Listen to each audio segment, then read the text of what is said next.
साल 2023 मार्च का महीना था। रात के 1:30 हो रहा था। एक टैक्सी की कार जयपुर दौसा हाईवे पर चल रही थी। कार आराम से चल रही थी। जो ड्राइवर था वो था राकेश।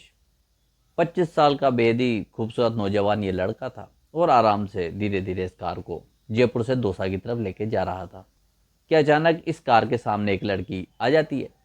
अब हालांकि राकेश बिल्कुल चौकन्ना था और जैसे ही लड़की कार के सामने आई, राकेश ने जोरदार ब्रेक लगाए। लेकिन फिर भी कंट्रोल करते करते भी ये कार उस लड़की से टकरा जाती है। जब इस लड़की से कार टकराई तो राकेश को एहसास हो चुका था कि ज़्यादा जोर से नहीं टकराई है, हल्की फुल्की ही लड़कियों को खरोच आई होगी। राकेश अपनी कार से उतरता है और जब इस लड़की के पास जाता है तो देखता लड़की बेहोश हो चुकी है। राकेश घबरा जाता है। राकेश अपनी कार से पानी की बोतल लाता है, इस लड़की के मुंह पे पानी के छींटे मारता है। थोड़ी देर में इस लड़की को होश आता है, लेकिन लड़की बहुत ज़्यादा घबराई हुई थी, डरी हुई थी।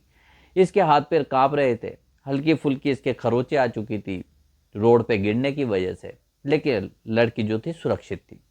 राकेश इस लड़की से कहता है, तुम पागल हो, इतनी रात को तुम इस सुनसान हाईवे पे कर क्या रही हो? तुम्हारे साथ तो कुछ भी हो सकता है।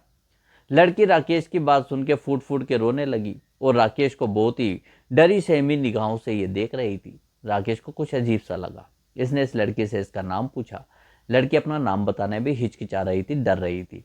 उसको ऐसा लग रहा था जैसे वो किसी के चंगुल से छूट के भाग के आ रही हो या फिर उसके ऊपर जानलेवा हमला हुआ हो। इस तरीके से उसके हाव भाव थे।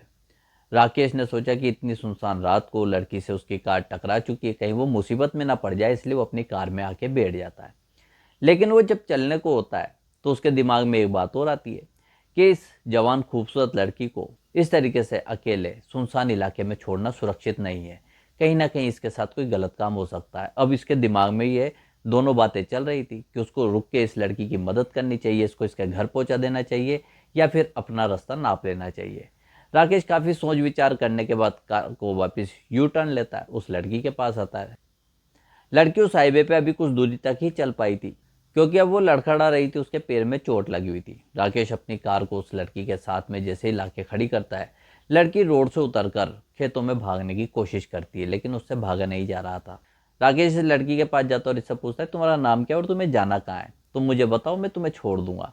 ये लड़की डरी सहमी तो थी, लेकिन राकेश अनजान इंसान और इस तरीके से सुनसान हाईवे पे उसकी मदद करना चाहता है तो इसको थोड़ी हिम्मत मिलती है, थोड़ा सा इसमें हौसला आता है। ये अपना नाम बताती है कि मेरा नाम पूजा है। 23 साल महज इस लड़की की उम्र थी, देखने में बहुत ही ज़्यादा खूबसूरत थी। हाईवे पे हालांकि बहुत ज़्यादा अंधेरा था, लेकिन कार की हेडलाइट की रोशनी में राकेश इस लड़की की खूबसूरती को भांप चुका था। राकेश कहता है, तुम्हें कहाँ जाना है? तुम मेरी कार में बैठ जाओ, मैं तुम्हें छोड़ दूंगा। लड़की कहती, मुझे नहीं पता मुझे कहाँ जाना है और मैं कहीं भी नहीं जाना चाहती, तुम मुझे मेरे हाल पे छोड़ दो। राकेश कहता, तुम इस तरह की बातें क्यों कर रही हो? आखिर तुम आई कहाँ से हो? तुम्हारा घर बार, कोई माता पिता कुछ तो होगा, या फिर तुम इस दुनिया में अकेली हो? पूजा कहती है कि मेरा इस दुनिया में सब कुछ है, माता पिता भी हैं, भाई बहन भी है, हर कोई है, लेकिन अब मुझे कहीं नहीं जाना, मुझे तो मरना है। राकेश जब ये बात सुनता है तो उसको स्थिति साफ हो जाती है कि लड़की बहुत ज़्यादा किसी न किसी ऐसे षड्यंत्र का शिकार हो चुकी है कि अब इसकी ज़िंदगी जीने की इच्छा ही खत्म हो चुकी है। अब राकेश उसका हाथ पकड़ता है और उसको कहता है कि तुम मेरी कार में बैठो। लेकिन लड़की बहुत ज़्यादा डरी हुई थी, राकेश से हाथ छुड़ाने की कोशिश करती है। अब राकेश भी थोड़ा मजबूती से उसका हाथ पकड़ के कार में बिठा लेता है। लड़की कहती है, तुम मेरे साथ कोई गलत काम मत करो, मुझे छोड़ दो, मैं इस तरह की लड़की नहीं हूँ, मेरे साथ बहुत ज़्यादा जाती हुई है और मेरे अंदर अब और इस तरह की जातियाँ सहन करने की हिम्मत नहीं है। राकेश कहता है, मैं तुम्हारे साथ कोई गलत काम नहीं करूँगा, मैं तुम्हारे साथ कोई भी अनैतिक काम नहीं करूँगा, तुम मुझ पर विश्वास कर सकते हो, मैं सिर्फ तुम्हारी मदद करना चाहता हूँ। और अगर तुम्हारे साथ कोई जाती हुई है, तुम्हारे साथ कोई गलत काम हुआ है तो मैं तुम्हें पुलिस स्टेशन ले चलता हूँ, तुम वहाँ पर अपनी कंप्लेंट नोट करवा देना। लड़की कार में बैठ के सुबक सुबक के रो रही थी और ऐसा लग रहा था जैसे वो कुछ दिनों से भूखी भी है। राकेश से वो कहती है कि उसे बहुत तेज भूख लगी हुई है और उसने 3 दिन से कुछ खाया नहीं है। राकेश जब ये बात सुनता है तो बहुत हैरान होता है। हालांकि ये हाईवे पे चल रहा था, कार में कुछ ऐसा खाने पीने का सामान रखा हुआ नहीं था, लेकिन अब राकेश जैसे अपनी कार को दौसा की तरफ बढ़ा रहा था तो रास्ते में ढाबे कई सारे मिलते ही हैं। राकेश एक ढाबे पे कार को रोक देता है, इस लड़की को खाना खिलाता है।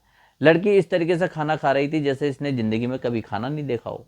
राकेश उसको एकटक निगाहों से देखता जा रहा था और उसकी मासूमियत को वो भांप रहा था।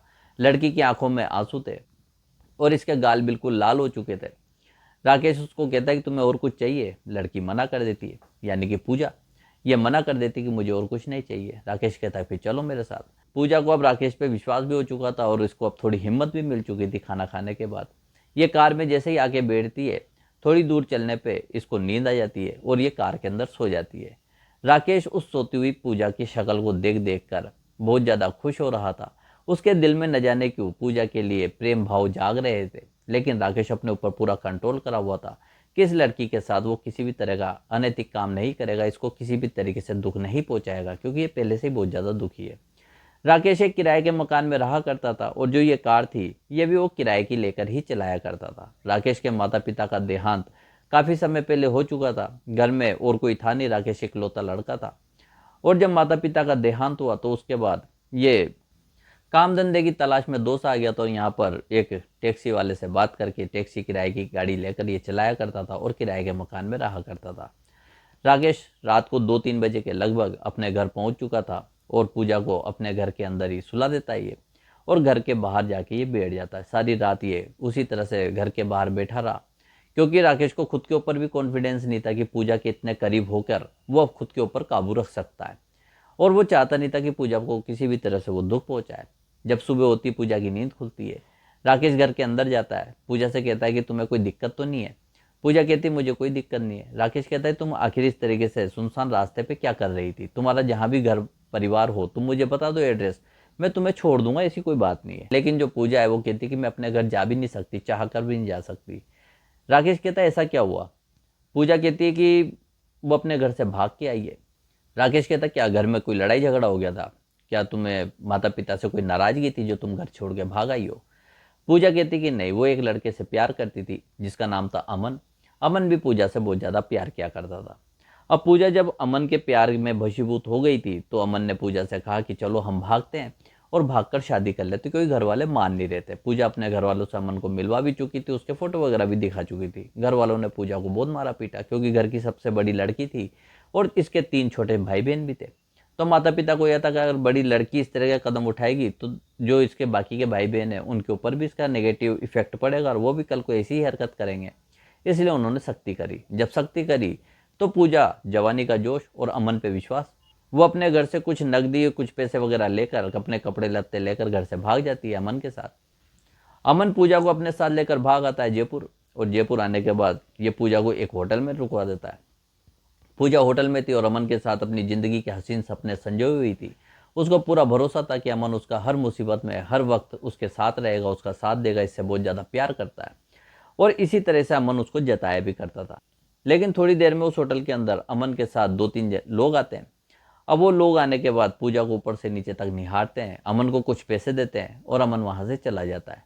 पूजा कहती है अमन तुम कहाँ जा रहे हो और ये लोग कौन है। अमन कहता है कि मैं कुछ सामान परचेस करने जा रहा हूँ, तुम इनके साथ चली जाना और ये तुम्हें मेरे घर लेके जाएंगे और मैं वहाँ पर ही तुमसे मिलूंगा। पूजा ने कहा कि चलो ठीक है भाई, अमन के कोई मिलने वाले होंगे, जान पहचान के होंगे।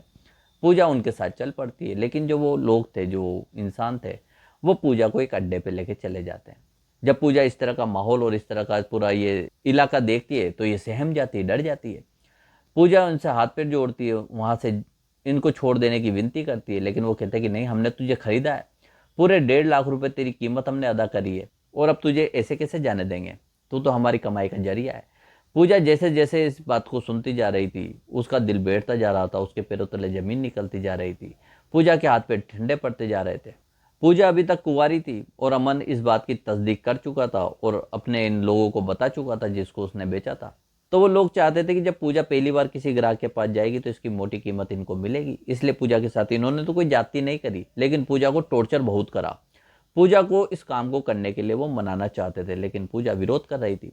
इन्होंने पूजा को मारा पीटा, इसको भूखा रखा, खाने को नहीं दिया। 3 दिन हो चुके थे, न पूजा को खाने को दिया गया, न ही इसको कोई ऐसी जगह दी गई जहाँ पर ये आराम से सो भी सके।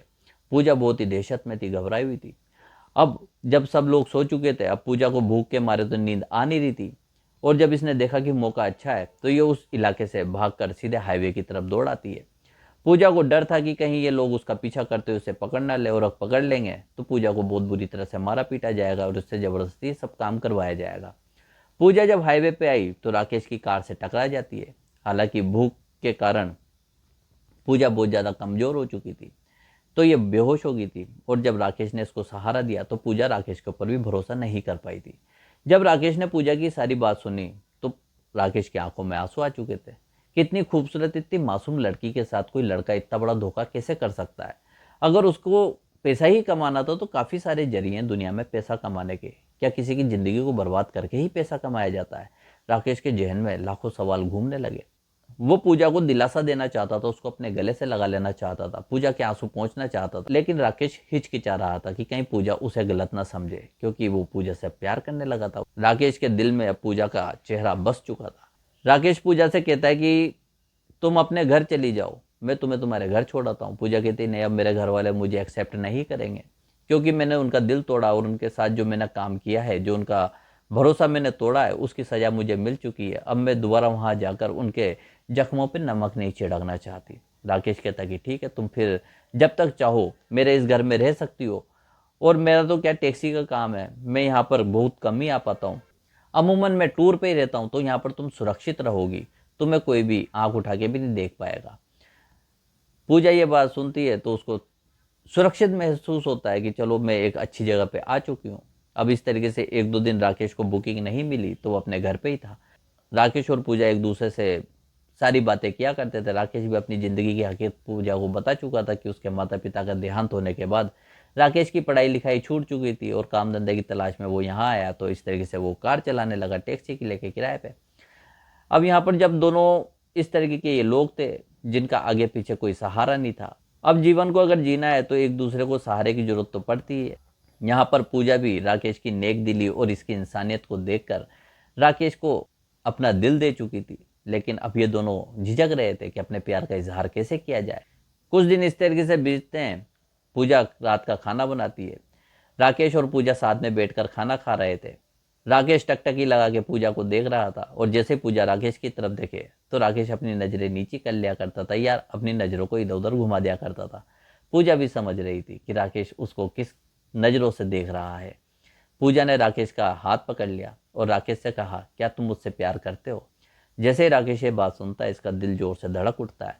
ये पूजा को हाँ में जवाब देना चाहता था, लेकिन इसको हिचकिचाहट थी, डर था कि कहीं पूजा इस बात को भी गलत ना समझे, क्योंकि अमन इसके साथ धोखा कर चुका है, और कहीं पूजा को ये ना लगे कि राकेश भी इसके साथ सिर्फ इसके जिस्म के लिए या इसको बेचने के लिए, पैसे कमाने के लिए इससे प्यार का इजहार कर रहा है। राकेश कहता है कि मैं अब इस बारे में तुमसे क्या ही कहूँ, मेरे पास अभी तुम्हारे इस सवाल का कोई जवाब नहीं है। लेकिन यहाँ पर पूजा कहती कि राकेश, मैं तुमसे बहुत ज़्यादा प्यार करने लगी हूँ और मुझे पूरा पक्का भरोसा है कि तुम एक अच्छे और सच्चे जीवन साथी का दायित्व निभा सकते हो। राकेश जैसे ये बात सुनता है तो उसकी खुशी का ठिकाना नहीं था। वो भी पूजा से कहता कि मैं भी तुमसे पहली दिन से ही प्यार करता हूँ। जब तुम मेरी कार के आगे आके टकरा गई थी, जब तुम बेहोश थी, तुम्हारा मासूम और ये खूबसूरत सा चेहरा देखकर मुझे न जाने क्यों तुमसे उसी वक्त प्यार हो गया था, और मैं तुम्हारी हर कीमत पे इज्जत करना चाहता था, तुम्हारी हर कीमत पे मदद करना चाहता था, और तुमने मुझे वो मौका भी दिया। मैं तुम्हारा बहुत ज़्यादा शुक्रगुजार हूँ कि तुमने मुझ पर भरोसा किया। पूजा कहती है कि मैं तुम्हारी शुक्रगुजार हूँ कि तुमने मेरी मदद भी की, और मेरी सारी हकीकत जानने के बाद भी तुमने अपने प्यार को मुझ पे कायम रखा, और मैं तुम्हारे साथ इतने दिन यहाँ पर रही और इतनी बेबस और कमज़ोर हालत में रही, उसके बावजूद तुमने मेरा कोई मिसयूज़ करने के बारे में सोचा तक नहीं है। तो तुम्हारे जैसा इंसान दुनिया में शायद ही कोई होगा। राकेश और पूजा अपने प्यार का इजहार कर चुके थे। ये वहाँ पर एक दूसरे को गले से लगाते हैं। पूजा की आंखों में आंसू आ चुके थे और यहाँ पर राकेश की आंखों में भी आंसू आ चुके थे। राकेश को ऐसा लग रहा था कि उसने जो भगवान से मांगा आज उसको मिल चुका है। सारी दुनिया की खुशियाँ और सारी दुनिया की दौलत आज राकेश को मिल चुकी है। राकेश पूजा से कहता है कि मैं तुम्हारा ज़िंदगी भर ईमानदारी के साथ साथ निभाऊंगा, तुम्हारी हर खुशी का मैं ख्याल रखूंगा, तुम्हारी हर ज़रूरत को मैं पूरा करूंगा। पूजा कहती मैं भी तुम्हारे लिए हमेशा वफादार रहूंगी, मेरा सारा प्यार, मेरा सारा समर्पण तुम्हारे चरणों में, तुम्हारे कदमों में रहेगा। कि जब इन दोनों में इतना प्यार की ये बातें हो चुकी थी, ये मंदिर में जाते हैं और मंदिर में जाके ये दोनों शादी कर लेते हैं साल 2023 अप्रैल में। खैर अब यहाँ पर पूजा और राकेश की जब शादी हुई तो ये खुशहाल जीवन अपना उसी घर के अंदर किराए के मकान में अच्छे से जीने लगे थे। कुछ महीने बाद राकेश पूजा से कहता है कि मैं तुम्हारे माता पिता से मिलना चाहता हूँ, और हम दोनों अब शादीशुदा हो ही चुके हैं, अगर वो अब भी तुम्हें अपने घर से निकाल देते हैं तो तुम्हारा सहारा मैं तो हूँ ही सही। पूजा को डर तो काफ़ी लग रहा था, लेकिन राकेश ने जब जिद करी तो पूजा और राकेश पूजा के घर चले जाते हैं। जब माता पिता देखते कि पूजा इतने महीनों बाद घर वापस आई है तो उनकी खुशी का ठिकाना नहीं था। उनका जो गुस्सा था पूजा से, जो उनकी शिकायतें थी, वो पूजा को देखते ही दूर हो चुकी थी। वो पूजा को गले से लगा लेते। उनकी आंखों में आंसू थे। खैर, माता पिता का कलेजा का टुकड़ा होते उनके बच्चे। पूजा को बात अब ये समझ में आ चुकी थी। पूजा बताती कि ये राकेश है और पूजा ने राकेश से शादी कर ली है। माता पिता कहते हैं, अरे बेटा, तुमने जो भी करा, जैसा भी करा, हमें सब मंजूर है, लेकिन अब हमारी नज़रों से इस तरह से दूर मत होना। हम तुमसे बिछड़ के नहीं जी सकते। पूजा के दोनों जो छोटे भाई बहन थे वो भी पूजा से लिपट के रोने लगे थे। राकेश का भी सम्मान किया जाता है, उसे वहाँ बिठाया जाता है एक जवाई की तरह। अब जो राकेश है, इसको माता पिता मिल चुके थे अपने सास ससुर के रूप में। राकेश पूजा का और पूजा के माता पिता का एक सगे बेटे से भी ज़्यादा ख्याल रखता है। उनकी खुशियों के लिए हर कुर्बानी देने को तैयार रहता है। तो ये थी राकेश और पूजा की कहानी। और इस पूरी कहानी को सुनने के बाद आपके जो भी विचारों कमेंट में ज़रूर बताएं। वीडियो अगर आपको पसंद आए तो वीडियो को लाइक, चैनल को सब्सक्राइब करके बेल आइकन जरूर दबा दें। फिर मिलते हैं एक नई कहानी के साथ। वीडियो देखने के लिए बहुत बहुत धन्यवाद।